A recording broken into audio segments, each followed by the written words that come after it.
The Chicago Bulls are one game away from being an official halfway mark of the season.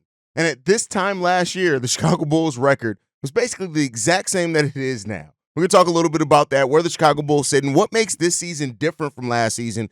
And we're going to be looking at each player's impact over the course of the season so far. We're going to get to all that, plus preview tonight's game against the Hawks and more right after this. You are now tuned in to Chicago Bulls Central, your number one place for all Chicago Bulls news and content.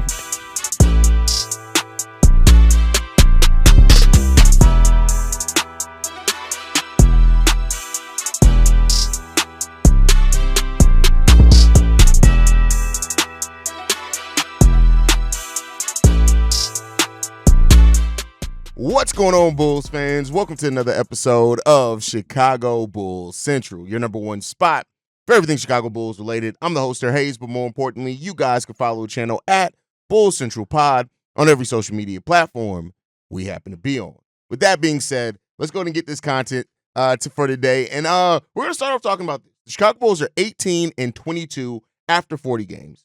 Last year, the Chicago Bulls were 18-22 after 40 games. The prior year, the Chicago Bulls were 19-21 after 40 games. What does that mean? The Chicago Bulls, as I have said before, have changed the faces. They've changed the play style. But as of right now, the results are the same. Now, that doesn't mean that the place of the team is the same, right? I want to be clear. The Bulls have gotten 3 years younger as a team from last year. Of course, you have young players that are playing a role for the Chicago Bulls team. Now, shout out to Vern. Me and Vern Vern left a comment yesterday, which we had a little conversation on that bled into, I think, the pregame show, in which he feels kind of like this Bulls team has a direction because they're younger. Now, I don't agree with that. I don't think that you have a direction just because you've necessarily gone younger. But I will say this, when you look at the players who are getting consistent minutes on this team, of course, Zach LaVine, Nikola Vucevic leading the team in minutes, right? That is the old guard, right? And I don't mean to call them old in life, but I'm just saying they're your veterans, right? You then got Coby White being the third leading as far as minutes per game. Ayo Dosunmu's right behind him, and Josh Giddey's behind him. Of course, Patrick Williams there with 27 minutes. And so, other than Nikola Vucevic and Zach LaVine, you look at all these players. Everybody else that's leading the team in minutes is 24 and younger. 24 and younger. And so that is something to look at, right? That you have such young players that are being a part of what this team is doing so far this season. But I respond to that by saying Coby, Ayo, and P. Will were already on this team. You've basically replaced, right, DeMar DeRozan's minutes in a sense, right, with Josh Giddey, who, again, much younger player than that. But then let's go further. Let's go into the bench. You have Jalen Smith as well, being your being your next leading guy in minutes. Again, another player, 24 years old, same age as Ayo, same age as Coby White. All right, cool. He's getting 15 minutes per. The fact that it's such a fall off after the 27 minutes by Patrick Williams, the next most minutes is 15, but that goes to Billy Donovan spreading out the minutes, right? Patrick Williams, Jalen Smith there with 15. Next one is Torrey Craig, but he's only played 9 minutes. He's averaging 12 minutes per game. But it is what it is when it comes to. Oh no, I'm sorry, I forgot that. I skipped Lonzo Ball. My bad, not intentional. But then you have Lonzo, who, regardless of Lonzo's age or anything like that, we know how much time Lonzo Ball has missed. But even with that and all the injuries, things like that, he's still 27 years old. All right, after that, now you get to Jalen, Julian, Dalen Terry, Matas Buzelis as your next leading guys as far as minutes per game. Much younger and much more minutes than what you were playing last year. And then you get to the Torrey Craigs, then you get to the Taylor Horton Tuckers and Javon Carters. So for the most part, most of your lineup, most of your players getting heavy minutes are 24 minutes, at the age of 24 or below. And so there is something to be said about that. Now, if you're winning with such large part of your minutes going to players that are still really finding their way in the NBA, right? You've replaced Andre Drummond's minutes with Jalen Smith minutes, but Jalen Smith is considerably younger than Drummond. You've replaced DeMar DeRozan's minutes with Josh Giddey, who plays a different position, a different role, but much, much younger. 12 years younger, if I'm doing my math correctly, than DeMar DeRozan? Maybe even younger than that. So, you have that aspect of it. Lonzo Ball is basically replacing Alex Caruso's minutes younger than Alex Caruso, albeit not by a whole lot. So this team has gone younger. This team has changed its play style. This team has changed some of the makeup of its roster, but the results are still the same, right? And that is something that you have to look at this front office on what they're going to do to get this team over the hump. Is it coaching? Is it another further change with the roster? Is it that, we're not going to get over the hump now, we're going to plan more towards the future, which is an option, which doesn't look like, admittedly, doesn't look like the one that they're going to take, and that's fine, right? We're here to honestly review what's going on more so than push a narrative. But that's where this team sits at right now. They've gone younger, right? And the younger players are playing a much larger role in this team, but does it really still feel like they have a direction, right? That's the question I'm going to throw to you guys here. I may even put it up as a poll on the community tab, which I've been trying to get polls out at least once every couple of days. But that's really what the Bulls have to look at, is what is that direction? And so we don't have the answer here. But overall, like the Bulls sitting in the same place, and I said this last night, they're in the same place, fighting over the same exact playing position as last year. Guess what that is? The 10th seed, right? And they may not even be fighting for that if the Philadelphia 76ers ever got their life together. But then again, hey, woulda, coulda, shoulda, right? You can't sit around and knock a team because another team can't get their shit together. The Bulls can't get their shit together either. But, that's where the Bulls sit right now. Again, the same basically exact record at the mid part of the season for the last 3 years in a row. The last 3 years in a row have the Bulls had about the same record at the same time. Man, it just, unfortunately, man, that's where this team is. I don't know what else to say about it. This team is the definition of middle of the pack. It just is what it is. And I'm not going to say that that's perfectly fine because it's not. It's frustrating to be 100% honest with you. But they got to get their shit together. And when you lose games and it is what it is, right? And we'll see what this team's going to be. But with that, how did the Bulls get here, right? I want to look at a mini progress report for each and every one of the Bulls players on this roster and just look at where they really are, right? What have they really done this season? What is the midway check-in for a lot of the players on this roster, right? I want to get into that. So we're going to start off this I won't call it an evaluation. I don't think that's a fair phrase to it. But let's start off with one of the new acquisitions. That's Coby White. We're going to start off at the one, right? I'm sorry, not Coby White, Josh Giddey. Josh Giddey, of course, was acquired for Alex Caruso. Bulls fans, we're going to be talking about that deal forever. It is what it is. But when you look at what Josh Giddey has brought to this team, again, Josh Giddey is one of 4 players so far this season to have 400 points, 250 rebounds, and 225 assists. He's in that with Nikola Jokic, LeBron James, and Domantas Sabonis. One of these things is not like the other. Because this is where I go into when it comes down to Josh Giddey. The numbers and impact are sometimes not aligned, right? They're just not aligned. I was in a conversation with Patrick over in Chicago Bulls fan chat, one of the Facebook groups I'm in, and he was mentioning how Josh Giddey, but the plus minus is this. And I'm like, plus minus isn't always a great indicator, right?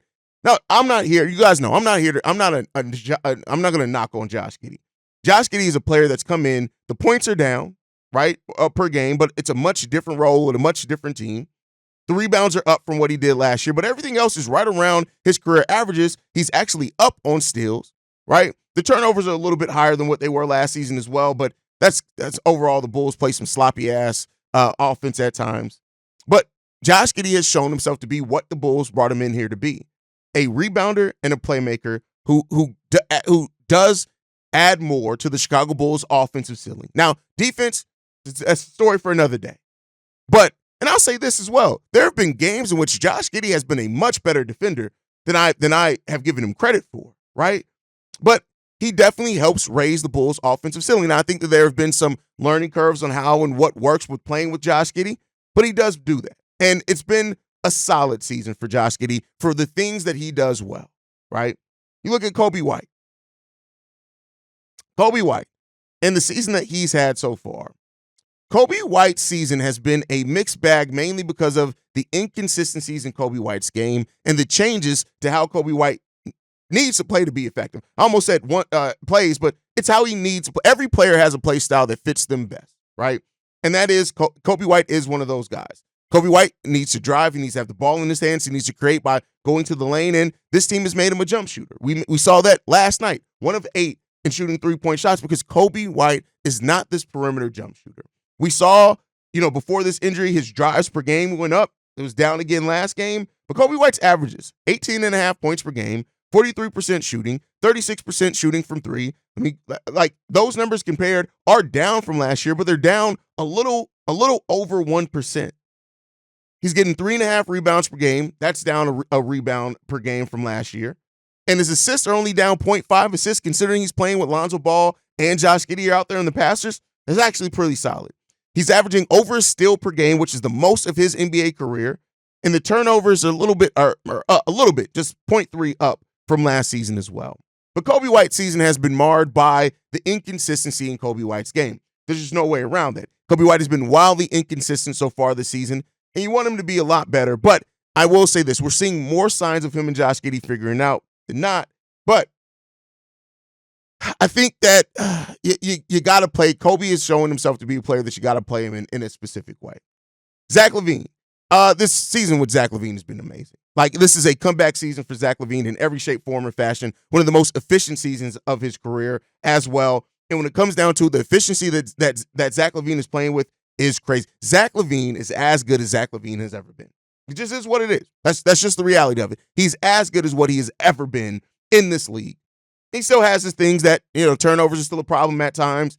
Clutch decision-making is still a problem at times. But Zach LaVine is having a really damn good season. And a season that should be an all-star season, because why the hell is Jordan Poole in the top 10 of all-star voting? But that's a story for another day. Patrick Williams. I think at this point in time, and I know there are going to be my Bulls fans that disagree with me on this one, the upside of Patrick Williams that we once talked about, the upside that we once saw in him, the upside that we once hoped to see him obtain often and consistently, is done and gone. It's done and gone. He has shown some signs of increased aggressiveness at times. He has improved his ball handling somewhat, but Patrick Williams at this point is proven nothing other than, to me, Patrick Williams is a role player. He's going to be a role player until otherwise and put on notice. Patrick Williams is a role player. And I think that the Bulls he's probably going to maintain the starter this year. But to me, if you go into next season and Patrick Williams is still the starter, unless he's taking a significant leap in the offseason, I got questions. That's how I feel about it. Nikola Vucevic, 20 and 10 on solid efficiency when it comes down to it. He's come down a little bit more to earth here recently, but still a huge part of the Chicago Bulls offense. He's putting together what should be an all-star season as well, but with the front court voting being what it's being, he's not going to get in. But he's been a really good part and piece of the Chicago Bulls team here midway through the season. Now, let's get into the reserve players. Ayo Dosunmu, glue guy, ultimate glue guy. I have no problems with Ayo Dosunmu. He started off the season slow, but I think when you look at the way that Ayo Dosunmu's come around and adapted to his role, we just need to get him healthy and on the court. I love the season that Ayo Dosunmu's done. His numbers as a starter are right back up there to what they were last year. He's really started working on that three-point shot. Is getting back to the efficiency he was last year as well. Love Ayo. Lonzo Ball. Listen, Lonzo Ball, and if this Bulls team was winning more, the story of this team wouldn't be the draft pick. It wouldn't be Josh Giddey. The story of this team, if the Bulls were winning at a higher level, I'm talking about 6th, 5th in the East, the story would be the comeback of Zach LaVine, the comeback of Lonzo Ball, and Nikola Vucevic's efficiency at the center position. That's what the story of this team would be if we weren't in such turmoil and dire straits. And Lonzo Ball, the comeback that he's been on, has been amazing to see. And it's great to see how Lonzo Ball is playing here, how he's impacting games, his defense. He's back to feet. Feels like Lonzo, despite as much time as he's been off, Lonzo Ball would be the story of this team this year. Much like I said, if last year we didn't have all the drama around the team as well, the rise of Ayo and Coby would have been the story last year. Lonzo Ball, Zach LaVine, their comebacks would be the story this year for the Chicago Bulls if we were winning more games. Dalen Terry, here's the thing. We're 3 years into the Dalen Terry experiment. And I always say experiment for lack of better terms. Drafted right outside the lottery. And the thing is that Dalen Terry has shown flashes of being able to be a solid rotational piece in the NBA, right? Now, I don't know how much the upside is still there. He's still a very young player. He hasn't played a lot of minutes. I got to be careful what I say because Dalen Terry's mama follows me. No, that doesn't affect my analysis. But Dalen Terry has shown at times with more minutes he can be really effective, but it's really inconsistent. As a lot of this team is really inconsistent. So we got to see what's going to come down with that one. But I think that he has that combo guard / wing skill set. He can guard about 3 positions in this league. And I always like to bet on players that can do that because eventually they're going to figure it out. Eventually, at some point, the game's going to slow down so much for Dalen Terry that his versatility defensively is going to be a weapon for a team. But is that going to be for the Chicago Bulls? That's the biggest question here. And going into the rest of the season, that's what I want to see from Dalen Terry. Matas Buzelis. Matas Buzelis has been a mixed bag of fan expectations, coaching not playing him enough, and then just normal rookie hurdles, right? Matas Buzelis has grown as a defender. I think that his understanding how and where he needs to be has been a really good part for him. He leads the teams in blocks, which is, I think, a really good thing to look at him for is how can he impact the future for this Bulls team. And he's a rookie. And the thing is that his shot making hasn't necessarily been the best, even though we've seen some flashes of it. He's still taking it, which are good is there for the confidence because that's how you're going to grow as a player in this league is that confidence. And I think overall, like his athleticism, all that stuff is crazy. And this season for Matas Buzelis is just going to continue to be a learning experience for him. I don't think we really will see him start scratching more of that surface of what he can be until next season. But Matas Buzelis and Julian Phillips both have shown a lot, right? Phillips, when you show him Julian Phillips is looking like a player that can be that 3-and-D forward going forward, that can play a nice role for you. I don't know if he has starter level upside, but these two players, I'm really excited to see them get more minutes and them continue to grow for the Chicago Bulls as well. Jalen Smith, solid. I think when you look at his role, he's been solid. His ability to play, shoot three-pointers, his ability to come in, give the Bulls a little bit of a defensive boost with his weak side defense, his help defense. His own ball defense is still not good, but his weak side and help defense is really solid. And I think he helps bring in a presence that can come in, hit some shots, rebound for you. I would like to see Jalen Smith a little bit more in the paint, and the Bulls use him a little bit more in pick and roll and lob opportunities, especially when you have Josh Giddey and Lonzo Ball, which, again, is not on Billy Donovan, but that's what you really like to see. And then kind of everybody else, THT, Torrey Craig, Javon Carter, Chris Duarte, all kind of just veterans that just kind of do their things in different times. They have their moments at times. I'm not the biggest THT guy some Bulls fans try to make him out to be, but I will say he's been, he makes the most of his minutes.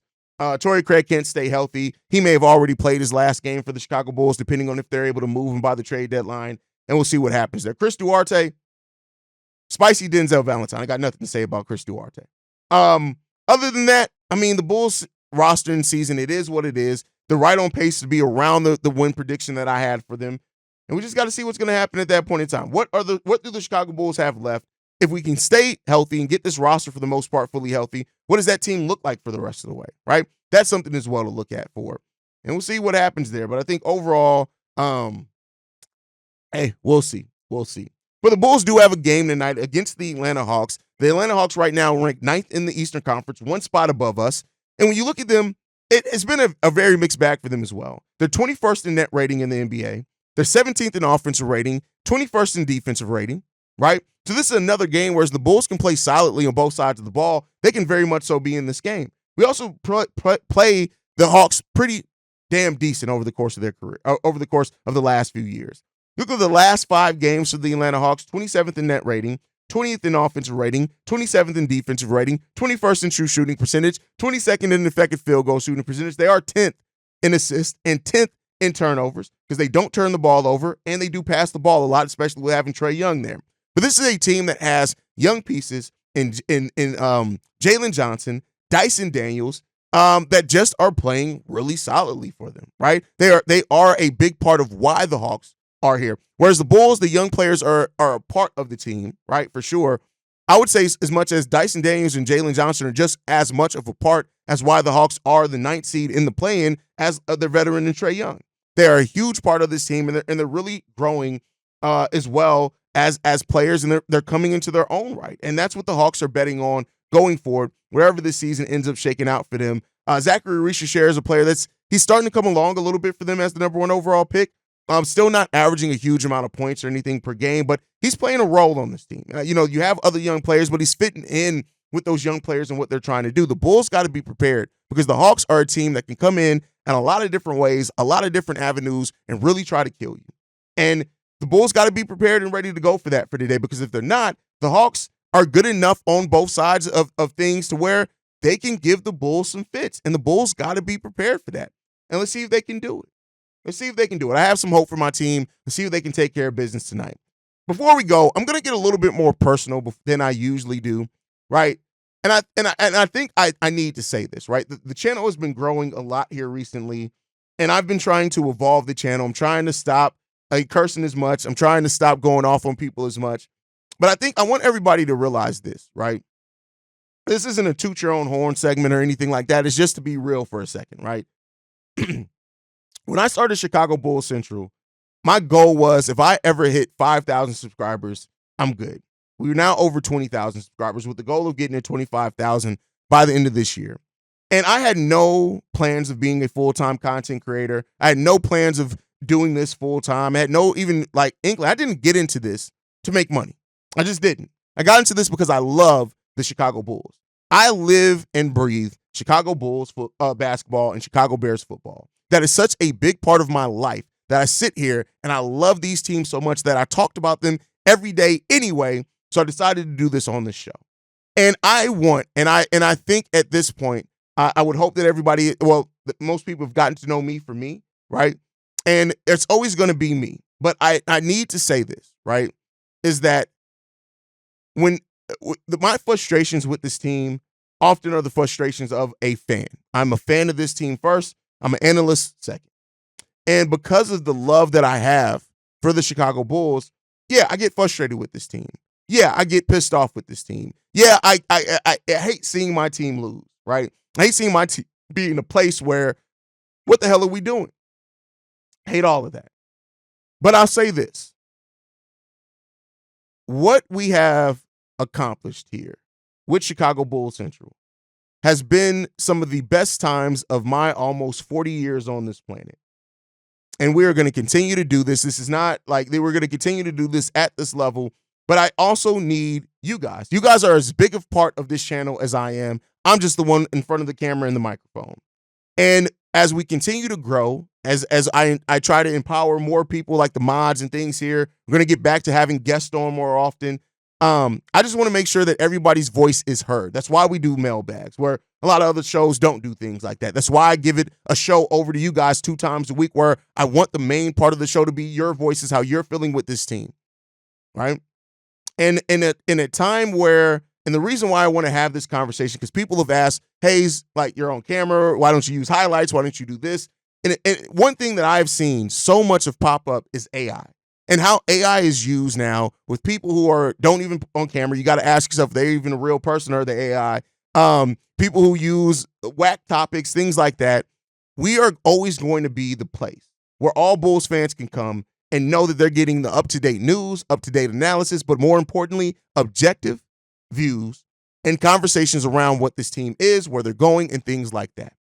And the objective part is when you're a fan and you're pissed off and you have your own view. The objective part is the part that is the most, because I could sit here all day and just say what I want the team to do, this, right? But I think that in holding accountability and being objective, it holds the channel to a different level, and that's what we want to be, right? That's what we want to be. So I want to, in the rest of 2025, I know we're already 2 weeks into this year, I want to make sure that your voices are maximized even more, right? So with that said, I'm opening up now the floor to you guys outside of just the mailbag. If you guys want to send in a video, not to say that a whole dedicated, I'll turn it into a short or something. If you guys want to send in a video, if you guys are even in the mailbag, if instead you want to email me your mailbag so you can show your face, if you have a brand that you want here, as long as it's genuine, I'm all down for it. We want to make sure that everybody, that this community, that the Bulls Nation is as prevalent here as anywhere else, because we want to separate ourselves from the people that automate content. And that's what we're trying to do here overall with the Chi-Town Sports Network. So just wanted to put that out there. I know that we've done the voicemail since we literally have started this show, but to separate ourselves from everything else, if you guys have a video, if you guys want to send that, if you guys want to send voicemails, continually send those as well. Hell, if you want to send graphics, whatever you want to do, we want to make sure that this platform here stays genuine and stays reflective of Bulls Nation. This is what I wanted to end the show on. Thank you guys for tuning in. Make sure you guys are following the show at Bulls Central Pod. You can send us any feedback, questions, comments, concerns. BullsCentralPod@gmail.com. Lastly, if you want to leave a text message and our voicemail for the mailbag, the number to do so, 773-270-2799. We're the number one spot for everything Chicago Bulls related, but that's thanks to you lovely and beautiful people. And like I like to end every episode on, go Bulls. Love you guys. See you right if you can, y'all. Peace.